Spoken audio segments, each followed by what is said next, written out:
We guarantee we'll close on 20. Guaranteed offer for buyers. Right. We bought one home in 3 years. That was my question. You all should go out right now today and do that. And if you have to, I almost threw up when it happened, right? I'm like, what am I gonna do? I owned like 4 flips at the time. I was like scrounging for money, right? You can go find the money if you need it, right? You can get a hard money loan. It's gonna cost you money for sure, but think about all the business you've earned before that event. And more importantly, think about all the clients you won deals for and how excited they are that you're just offering something no one else can. So when you walk into an appointment, it's not even a discussion anymore. It's like, I have this thing that you need and you need me more than I need you. And now the relationship is totally different. Totally different. Yeah, totally different. Totally different relationship, totally different conversation. For sure. Right. So Rachel, hit on a couple of the mofers. We have like a bajillion of them, but like hit a couple of them that maybe lower level that people can like wrap their heads around. So there's 2 I want to talk about particularly right now. One is our Hero Benefit Program. It doesn't actually cost our team anything. We do on the listing side, you can do it for list buyers and sellers, so it can be either way. But you're gonna go to your vendors, your people that you have close relationships with, and ask them for a coupon, basically. And you're going to do a digital book for flip book of offers. So they get $500 off closing costs. They get a free home warranty. They get a free house cleaning. They get whatever your connection is with your vendors, whoever you have a good relationship with, you're asking them to help you get more business to them. So it's hero benefit. You decide who your heroes are. Nurses, doctors, EMTs, teachers. You decide who's important to you in your community. Are you in a big military place? Is it that, do you want veterans and all that kind of stuff? So this can literally cost you, I guess, the time it takes to create a book, if you will. It can be a PDF, whatever the case is, but it doesn't have to cost anything. So it's hero benefit. You put it out there, you say, hey heroes, these people, we have it on one of our vehicles, it's on the back window of it, but we want to work with you and we want to thank you for the service that you've done to our community and for being part of our community, and so here are some things that we're going to offer to you. So that's our hero benefit. That is like my suggestion as a takeaway for today, which I think we're going to do at the end, but I'm giving it to you early, so there it is.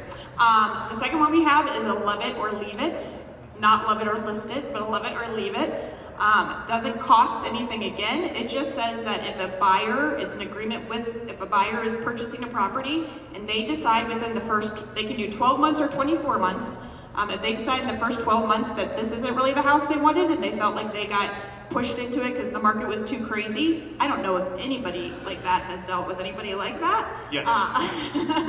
So we will list it for no listing site commission within that 12 months. Now, what I will tell you is there is a slightly higher commission when they're purchasing the property.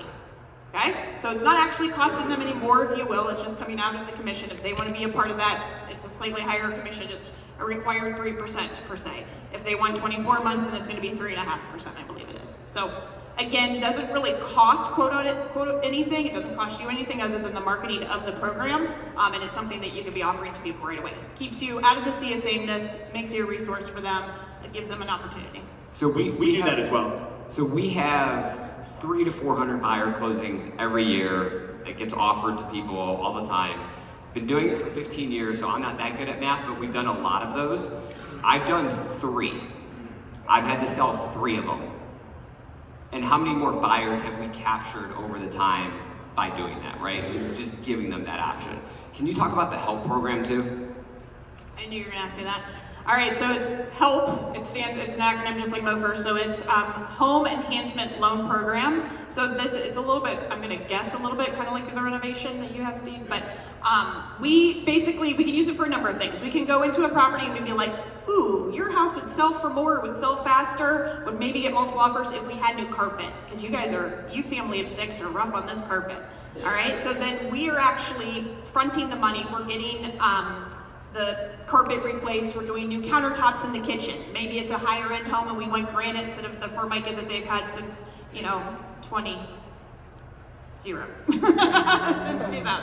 So it's a home enhancement. We can also use it throughout the transaction. So if they have already gotten under contract, if they don't have the money up front to be doing these renovations up front, they can pay it out at closing. Whether we front the money up front to our vendors, or again, we have great relationships with our vendors, with our contractors, with our carpet guys, with our countertop guys.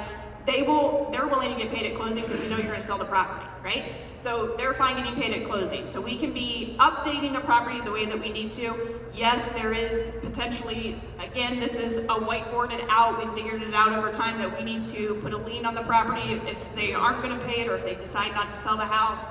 That has never happened, I can tell you that. So there's never been an issue with that. But a home enhancement loan program, it allows them to update their property. If they get into inspections, and let's say there's a cracked heat exchanger and they need a new furnace, and they don't have money for a new furnace, guess what? Help program. We're gonna put the new furnace in, we're gonna get our guy paid at closing, we're gonna keep going through closing, you guys are gonna still sell your house. No harm done. Let's keep moving. Steve, talk about your program, because you have something similar to that. Yeah, I mean, it's the exact same concept, and I want to be careful about how I explain this. So, in essence, what we're doing is we're offering to renovate, prepare, I would say low, high yield items, typically paint, flooring, dry rot repair, landscaping. We're currently limiting the number of things that we're willing to do. We're not remodeling bathrooms and kitchens typically, right? You want to keep the complexity down. So on average, we'll spend 10, 15, 20,000 to prepare the home and get it ready to maximize the sale price. And there's a lot of ancillary benefits that come from this. Number one, you're keeping vendors busy and you're driving a lot of revenue. Number two, your client now becomes your partner, right? And this is a value proposition that's becoming more common today, so there's more people saying they can do it. I highly doubt a lot of them actually do it, so I think that's another thing with mofers. You have to have the ability to execute the mofer when you put it out, because if you don't, you will fall flat, right? And it's not good. Number three, when they're going through that process and they tell people about what you're doing for them, you know, they're in their network, they're in their sphere, and they're like, yeah, my agent just gave me $8,000 to renovate my house. So like, what do you know, it just compounds on itself, right? I too have never lost money doing this for 6 years, and I'm talking, we've done over $1 million a year in repairs for 3 years in a row, right? And so what I would give you some tactical information, I would go back to your businesses and talk to all of your vendors, throw your weight around. And I've played with this idea. We're self-funding, self-managing this. That is very complex. I have employees that help me do that, and I've flipped many properties, so I'm very experienced. But what you can do is go back to your contractor, your handyman, and say, look, I'm thinking of offering this program. Let's max it at 5,000 or 7,000, whatever that is. I want you to carry that through until closing. What I will do for you is back that up if you lose it, right? I'll give you the $6 grand, $7 grand, but I need you to carry the money on your books until we close. Most vendors are going to be willing to do that, right? Especially with the guarantee on the back end. And then as you start to get more and more of that and you feel more confident, put your own money into it, then start doing it that way. There's some legality issues with being a contractor as well. We skirt some gray areas on my team. I'm fully, transparent with that. But I do that to control it, and I feel like we do a better job than most contractors would, and we always do the right thing. I think that's the answer, though, because I remember sitting in this room 7 years ago, like, how in the world am I going to do that? That's how I did it. That's how I did it. I went to my pest companies, I went to my contractor, I said, hey, look, I'm going to guarantee this work, and 7 years later, now we're doing millions of dollars of repairs, right? It starts with one, right? Absolutely. All right, so let's talk about how have you scaled your solutions to meet the demands of the market? Steve, you just kind of hit on that with like, okay, I started here and now I'm here, right? Yeah. Dan, what about for you? How have you scaled? How has it evolved? For someone who's here, has never done one, like, what's the evolution of that for you? Yeah, so it started with, we don't have a whole lot of money to put into something. You figure out what you can offer. And I think one of the most undervalued things that we don't use when we're talking to people from a value standpoint is, we call them CMAs, but have you ever offered somebody an equity analysis on their home? I mean, people don't know what an equity analysis, like what is that? It creates people to question, what is that? And then you start the conversation. And one thing that I used to say all the time, I'd tell new agents on my team, I would say, you know, they want to, because a part of our 360-90 is they have to do so many CMAs, and then so that way they get, you know, I make sure that they know how to value properties. And they're like, well, which property should I use? And I would say, well, go on Facebook and just tell everybody, say, hey, I'm using a new valuation tool and I want to test it out. Who wants a free equity analysis on their home? And there was no new tool. It was just getting people to respond. And coincidentally, what happened was from those conversations when you're saying, oh, your home's worth this, and they're like, you're kidding me? I can get this much for my house? You're like, yeah. And then they created more of a conversation. People were like, well, maybe we should sell. Maybe we should buy that house we want now. So it just created that conversation. It created that idea because, again, you know, most times people don't move unless there's some kind of life event that causes them to move.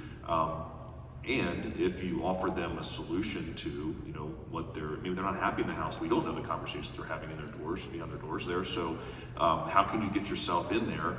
And that's where I started at. And then as we started to build, we're like, okay, what are other problems? What's the next problem I can solve? What's the next problem I can solve? Okay, well, you know, moving is a hassle. So how can I make it a little easier for the buyer and seller? You know, the thing that a lot of agents don't do is we don't go through the process ourselves enough. I mean, who's bought a house, you know, more than 6 years ago? You know, I've been in my house for 15 years, you know, so, you know, it's like, okay, you don't realize, like, hey, what's the new pain points, what's the new problems, and how can you provide a solution? So I think what everybody's saying is, like, you know, I think partner with other people too. You know, I work with our vendors a lot, and again, I didn't have a whole lot of money to invest into it. We're supposed to be professional negotiators, so negotiate that with your vendors and say, hey, cleaning company, you know, I did this many sales last year for sellers, and this year I'm projected to do this many. What if I got you in every single house, all 50 of those listings this year? What if you were cleaning that house and making that impression, you know? And anytime they bought to the new house and moved to the new house, it was local, that maybe we offered a 50% discount when they moved in. So I'm helping them build their business, and I'm providing some kind of value because of my relationship with them and be able to negotiate it. So, you know, think about the vendors that you use, things ones you work with, and figure out how you can scale into that point no matter where you are in the point of your career. I just add on that. What I would argue for all of us to start thinking about is like the specific change that I made was pivot my entire company and mission around solving the problems. Like, I am the aggregator of all the options in the real estate marketplace, and I have all of the options, and some you've never heard of, right? If you go to, say, Zillow, Open Door, all the disruptors, let's call it, or any great company, go to their website, right? Go check out their website. And I modeled our website off of like big companies and simplified the messaging. It has nothing about my face on it. Like, it's not about me, it's not about our team, it's not about our track record. It's about, you know, we'll change it often, the hero or the very top line, but it's often about usually the largest pain point when someone owns a home. It's designed around sellers. You know, how do you buy and sell at the same time, right? Who are all the people moving in today's market? There's like a giant boomer generation and aging parents that are passing away, and these families are left with their homes and they don't know what to do, right? What problems can you solve for them? Do you have an estate sale? Can you clean it up? Can you take a key from somebody and return them a house that's ready for market? That's your value. And if you retain that value, your money will follow, right? Like, there's no doubt about that. Well, I think the other benefit of a Mofer enhanced business is right now they do business with Steve because Steve does great service. He's such a nice guy. I see him at the country club, da-da-da-da-da. Once you go to a Mofer enhanced business, it's not about Steve. It's about the program. So Steve can be playing golf and he can be listing houses because they're calling off of a program. Does that make sense? That's a big difference between like running your real estate life and then like having a business that's gonna be around after you. It's a big change that you have to be willing to digest with your ego and your salesperson nature, right? And I would argue you don't have to like rebrand and rename your business something different, right? But I would argue what the consumer sees when they go and look at your business online and how everything has, if you start creating some mofers, let's call it, right? The whole design of like these offers that you make that solve problems are designed to be marketed out. And if you're marketing anything and you're missing, offerings that create immediate response or solve problems, you're just sending, I would use a 4-letter word because I use 4-letter words a lot, I won't do it on stage. You're just sending junk, right? Like a magnet or like, so when I send postcards out with our menu on it, right? Like transparently, hey, this is what we charge, this is what we offer. We send out postcards that just say, buy before you sell. Buy your next house first. Oh, by the way, we'll renovate your house after you move and you don't have to deal with it, right? Like you need to create these offers and think about everything that you do, your website, your emails, your text messages, everything revolves and circles around these offers, everything. All your messaging to your database. Imagine all the people in your database and you say, hey, I can help you renovate your house. You don't even pay for it. We'll cover it, or our vendors will cover it. I mean, it's just, you have to change everything in your business. When you have to have a vision to change everything in your business, but you have to start somewhere, right? I don't want to overcomplicate it for everyone here, but you need to make a decision that you're willing to change your business. And this is your new job, which is, how do I solve problems for people and then tell everyone in the world about it so I can go get some strangers instead of just my database? Does that make sense? Yeah, absolutely. Okay, so we are going to ask the last question, which is... Can I interrupt you a second? You absolutely can. I usually do. One thing on the scalability that doesn't have to do with clients, but actually has to do if you have a team or if you have anybody else that works with you in your real estate business, you need to make sure that the scalability of it, the dialogues that you have around it, you have to have dialogues about these programs. They have to be, your agents that are your ambassadors for these programs need to be very versed, very educated, and very learned about each of these programs, who it can help. We hear a lot, I feel like at this family reunion, about your avatar. So like, who's your avatar for these programs? Who would this help? Getting reviews, things like that, but like making sure that your team, your people, it could be your administrative assistant. That may be the only other person that you really deal with. They need to know exactly what your program is, what you're offering, why it solves the problem, so that they can talk about it when they're out to dinner with friends and they're like, oh my gosh, we have a program for this. Oh my gosh, you're a veteran, I've got a program for you. Like, you have to use us to sell your house, and here's why. But dialogues are huge. That's my scalability story. All right, so last question is, for the audience, what is one thing that you would say, like, just do it, or consider it, or like wrap your head around this with mofers? So I'm gonna start with Dan. Before I start though, if you have a question, I'm not gonna run the mic around all crazy, so if you wanna just come down here, I'll get a line and then we'll ask questions. All right, Dan.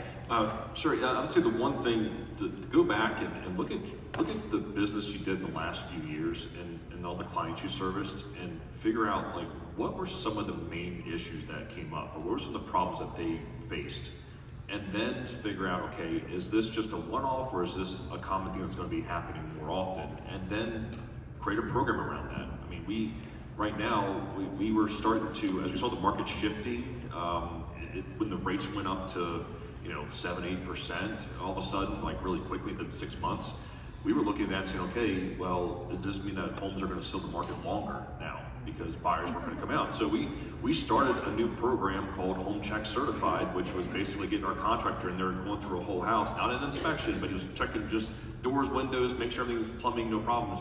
And he would, if there was an issue, he would write up and say, okay, we'll take care of this, and this. And that way I could then list and advertise that house as a certified pre-owned home. We were doing that. We did it for about 4 months. And then we're like, okay, we don't need this anymore because the market didn't change a whole lot, but we were prepared for it. So think about the market you're in now, and think about the market you're going into at some point, because we're all in different parts of the country, and we're all feeling different stages of the market, because it usually goes from west to east, and I'm on the East Coast, so I kind of get the last tail end of it, but I get to hear about what's happening, what's coming. So go back, again, look at the issues and problems that most of your clients in the last few years had. How could you create a solution for that? Who could you partner with for that? And then when the market does change, or if it does change, how does that program change with it?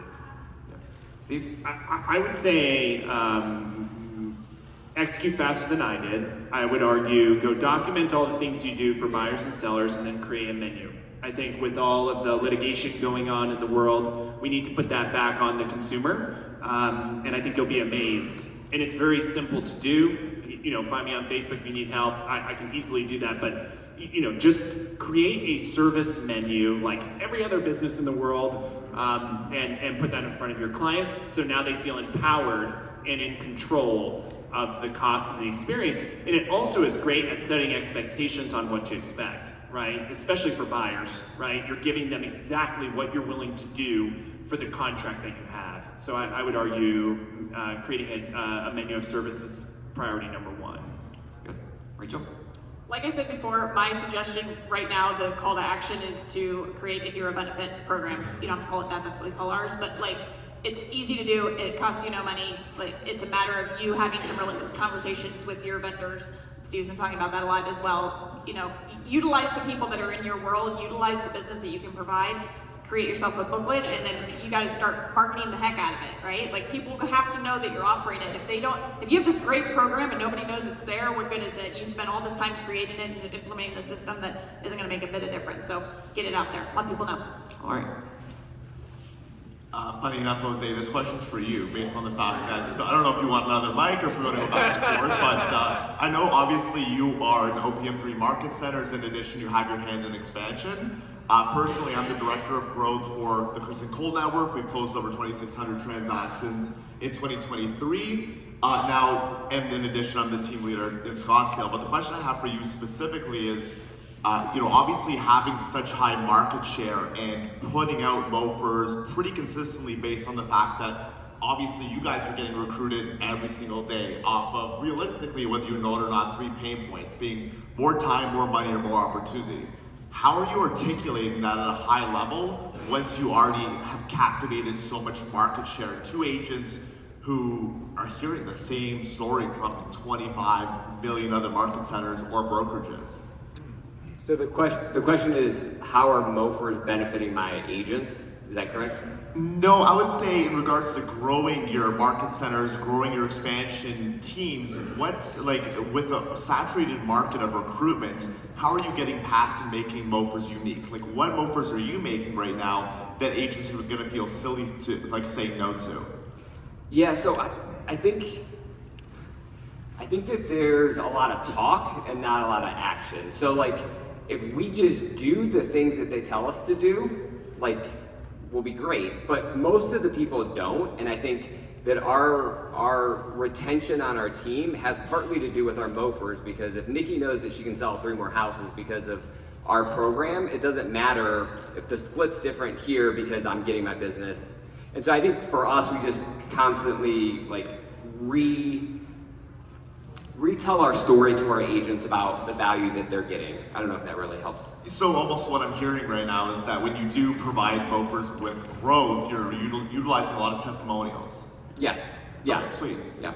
Something I would say too to this point is that mofers not only separate you from other agents when you're competing for that listing or for that buyer, they separate you from other real estate agencies. So when I'm recruiting to Jose Medina and Associates, I can be like, okay, well, does your team offer X, Y, and Z mofers? Because we do, and we have a system in place and the money to back it, whatever the case is. Like, we can offer these things. Does your other teams you're looking at offer that as well? That might answer that a lot. All right. Thank you very much. Thank you for your time today, for sharing your knowledge and experience. My question is, overall, I'm a firm believer in the failing forward concept and learning from your mistakes and all that. So maybe you can save us a little bit of growing pains and experiences of that nature. So what were some experiences that you could say you learned from maybe not being the best experience, and that you found yourself in a situation where you were able to fail forward and learn from? Oh, I can start with that. There was something I wanted to say, which will kind of answer that question, and then I'll really answer that question. I would argue there's so many good ideas that we've kind of spit out at you, right? You have to create your business around what fits your style, right? So I would just argue all the things we talked about. I mean, I love the moving truck idea. I've always wanted to buy a moving truck. I can afford a moving truck. I haven't executed it yet, right? So there's gonna be all these things on your list that you're not gonna be able to execute right away. And so I would just say, look at yourself, look at your business, take all the notes, and then you have to execute. The number one failure I think many of us make by coming here, all the way to Vegas, spending the thousands of dollars, is we come in here and we learn. Someone had a great quote. I'm not good at quotes and I forgot to write it down, and I wish I had it for you. But the essence of it was, you come here, you learn, then you just don't do anything with it, right? So I would argue your first mistake not to make is to go back and start to execute some of the things that you learned here today. The second mistake I think a lot of us make is the reason consumers feel like we're all the same is if you go look at everyone's Facebook and Instagram and all their marketing, it all looks the same. We're all saying the same thing, like I'm the best, or hey, we just closed this house, or it's closing day. You know, start to think about everything you put out around, like I call it, you call it mofers, but things that solve real problems, and start telling that story. I mean, imagine if you're putting out, a client of mine had a parent that passed away and they had a house full of stuff. I ran everything for them. I got the estate sale company, I got it cleaned up. We sold things on Facebook for them.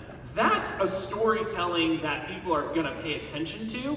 Stop putting out crap, basically, is what I'm saying. Start thinking about, like, how do you offer more value, and then tell everyone about it. I think people get hung up on mofer and they don't know what that means.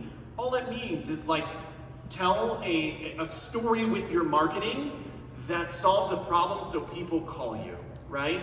And don't overcomplicate it and just put it into action. Yeah, I would say real quick, my failure was the scalability part. I was growing a team, agents kind of get on the same page, and with the freedom and flexibility of changing, like, oh, this month we have this, but you can change it to that. They felt that they could change it to something outside of our program. Like, oh, we can offer landscaping. Like, no, we don't do landscaping. Like, because landscaping is not in that budget that we put aside for it. So just be careful to make sure that whatever you give as freedom and flexibility, that whoever is conveying the message understands it's within these parameters only. Yeah, I'd say start small. Start small and then build off of that. Jordan? Can you guys chat briefly on how the sausage is made, so to speak, especially when contractually, structurally, logistically, especially when it comes to some of these mofers that require some capital up front, whether it's from you or a lender or other vendors? So, that's a complexity to the program, right? And that's why you start small. And I would recommend you that's why I recommended what I recommended, is go to your vendor, back it, but structurally, right? When you start making repairs and you're paying for them yourself, that creates a huge QuickBooks problem, right? And you have to realize, like, when you take that income 90 days later, you know, what doorknob goes to what property, right? So think about this stuff when you're starting small, right? So the nuts and bolts in my market is we just created a repayment agreement on an addendum to the listing agreement. We don't even we don't put a note against the property. We're not securing it with any financial instrument. Shame on me, but I've never lost money yet, right? It's kind of the handshake deal. That's the way I do things. So, you know, recommend against that. So I would consult an attorney. I would keep it as simple as you possibly can, but you have to, she had alluded to this, like, you need to make sure people know how to explain this to the consumer. When you start getting into this level of problem solving for people, the complexity goes up, right? Which is why consumers all feel that we're the same. It's not very complex if you do business the other way, right? So, and this also helps you earn more money per closing as well, so you can charge more money as the complexity goes up. Yeah, I think there's a lot of details that go along with each program. I think each panelist is available after, and they're happy to answer questions about how they do it and some of the details too. Hi, so I was wondering if you could take it down even further. So I coach a lot of new agents and they want to do something like this. So what would you say, I understand like getting vendors and just maybe like lower budget stuff to start sending out. how to approach a vendor when you don't already have that relationship with them, but you want to start doing something like this and start to add these value things, first couple weeks in the business. I would say utilize relationships that your market center or your brokerage has with vendors. So if you have an in-house title company or an in-house lender or preferred, going that direction. Like if you don't have that connection yet because you just got your license, congratulations, welcome to the real world, it's exciting. I would say utilize those relationships first and foremost, because it's gonna take you a minute to get some business and build some relationships with those particular vendors, but utilize what's already there, so. Yeah, go to your TL or MCA and ask them who brings donuts by every third day. That's the person that'll be interested in getting business with you. Also, companies like Curbio and stuff, I don't think they have a requirement for your experience level. So, I would I think it's the market center's job for sure, but I would immediately go look at those leveraged options and say, hey, you have access to the suite. All you got to do is train them how to use it and present it. I would argue brand new agents should not be going out there and doing this, so they need to have some help, especially with renovations and stuff. But offering free staging and free cleaning and that kind of thing out of their commission, why would you not tell them to do that, right? Well, honestly, they probably know how to clean a house. They should do it themselves. That's exactly what I'm saying. Go clean the house. Offer to help them move. There was one, I worked for an agent a long time ago, a different agent, and he provided pizza parties on moving day because he wanted from you, where you're moving into your house, I'm gonna invite 20 of your friends. Now I've got them in my database, you know what I'm saying? So now they're gonna get information from me from now until eternity, and you've made the connection, so. Thank you guys. Quick question. When you guys are putting out these mofers and you're getting the call to action for people to actually reach out to you, are you guys using AI or something to capture leads and respond quickly, or how do you navigate through that? Just because for me, I have a similar kind of proposition that I offer to my clients because I am already the licensed GC, so I already help flip their house or remodel it, but as a solo person, I can see the value in this, but how do you capture all the business that's going to come in and respond promptly? So you're saying when someone responds to your mofer, how do you? Yeah. So I guess the big thing is, when you're doing a mofer, it's great to put information out there and get people to respond, but how do you get them to respond? So we use a lot of QR codes a lot, and that just goes right to just an intake form. Very simple, name, phone number, email address. That's all we need, because then we can contact them and say, hey, I saw you reached out about this, and you can, the QR codes, they're free, and you can use Google Sheets, they're free, and it doesn't take much, or you can use KW Command. They have great pages in there. You can set up a landing page for it, and it'll feed right into Command, and it will actually put the campaign where it came from. So there's tools like that to do, but yeah, that's very important, is the message going to how does somebody respond, and then once they do respond, it's also, you gotta give the response back quickly, because you can't just let it sit in your inbox and oh yeah, I gotta reach out to them, because it's on their mind right now, and if you don't respond quickly, Yeah, I would also say if you don't, what is going on? I thought it was a baby. I don't know what's going on. Because it's construction. If you can't respond quickly, you probably need a team member. Yeah, I was going to answer this question too. Originally, when I started running mofers, we advertise on mass media, radio, direct mail, lots of channels. I thought for sure I would just get bombarded, with all these leads. That's not necessarily what always happens, but I think every single person in this room should have auto-responding text messages by now in their CRM, because all CRMs do that. So definitely start there, first, before you start marketing. Because I think too many people start marketing without any way to follow up, right? So, gone through mofer training and stuff like that before, and at first it was very overwhelming, and concepts seemed over my head, and how can anybody do this?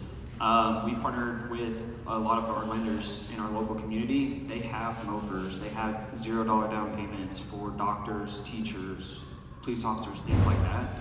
And so we were just marketing those for those people, and that's been really, really easy. it's an offer that already exists, people just don't know about it, and bankers and lenders can't market it themselves. So we use it to market their things. Same thing with some contractors that are offering services. We're just helping market those. But my question is, have you guys found yourselves having to make mofers for your mofers? Like if you made a solution to a problem and it creates another problem that you have to make another solution for. 100%. Yeah, I can speak to this.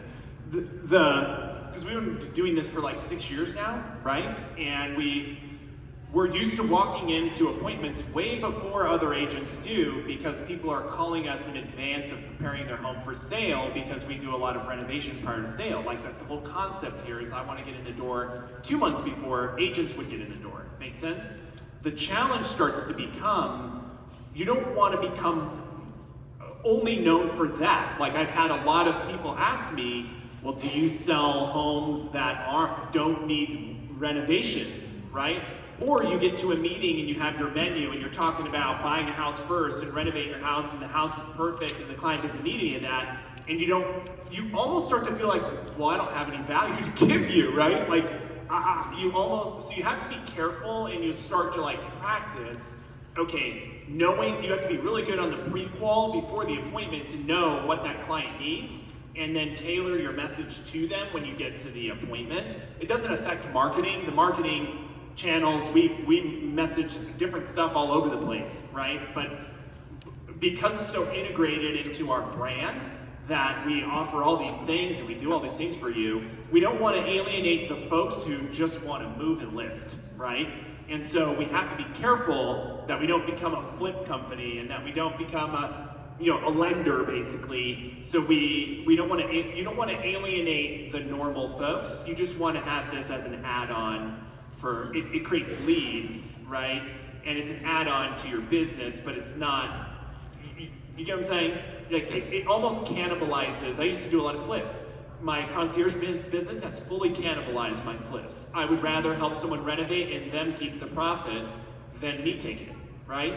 And I think 10 years from now, that'll pay off, right? In the short term, it's very painful, right? Like, man, I wish I had that, right? So I think you just have to make a long-term commitment with your business, and think this is the right thing to do. I agree with the pre-qualifying. I think that that's very important, that you're heading into a listing appointment knowing exactly what options you could be providing them.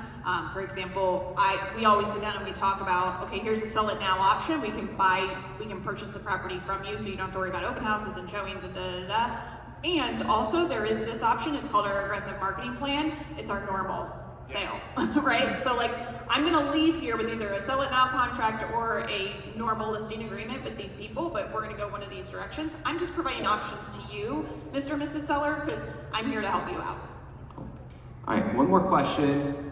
While we're asking this question, if you've liked this panel and this class, fill out the evaluation. If you don't like it, don't. But yeah. So we've done, in my team, we've done a lot of the cleaning person or the other small items, under $500 items, mofer type things. My question really is, when we're trying to get to that next level of actually fronting money for a renovation or something like that, do you ever charge interest to the clients? Are you always charging interest to the clients? And then, also on top of it, or when you do that menu-based pricing for the commission, obviously, my thoughts were always to just kind of, hey, we're gonna charge a little, on that menu, if we're gonna go through all this, we're gonna charge a little bit more on the commission, obviously. But yeah.